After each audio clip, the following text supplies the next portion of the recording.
Ġurnalist Olandiż li avviċina l-membru parlamentari Ewropew Alfred Sant fi Brussell dwar l-investiment ta' Crane Currency f'Malta urih email bil-Malti b'teddit li kien intbatt lil Daphne Caruana Galizia wara s-sena 2015.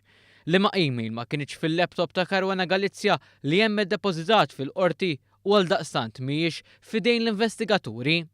Żvela dan Dr. Alfred Sant waqt li kien f'dibattitu politiku ma' David Casa fuq il-programm Xarabank. Sant staqsa numru ta' mistoqsijiet li jqajmu suspett dwar din l-email. U mistoqsijiet li kienu ovvjament mhux biss riċerkati, ma kienu maħduma b'ċertu mod li ngħid da x'inhi x'hemm wara di.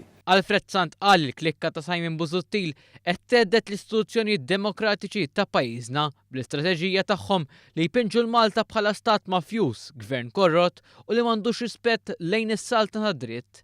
Din l-istess klikka tenna Sant qed titma' l-ġurnalisti barranin b'informazzjoni li tpoġġi l-Maltin u l-lawċin f'daw l-ikraħ. Milli qogħdu nsemmu l-ġurnalisti barranin, jekk ikun hemm il-ħatab li qed jingħataw minn Malta biex jagħmlu ċerti affarijiet, jiena ngħid watch it għax jista' jkun li hawn komplott kontra l-istituzzjoni demokratiċi ta' pajjiżna. Sant sostna li l-emil antipatriottiku tal-klikka ta' Busuttil huwa perikolus għax qed jagħti reputazzjoni ħażina lil pajjiżna.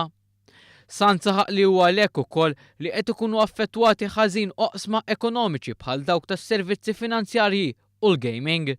Effett ieħor tenna u li qed tiżdi l-pressjoni kontra Malta u pajjiżi oħra fl-Unjoni Ewropea li jridu jissalvagwardjaw is-sovranità tagħhom fl-issettjar tat-taxxi.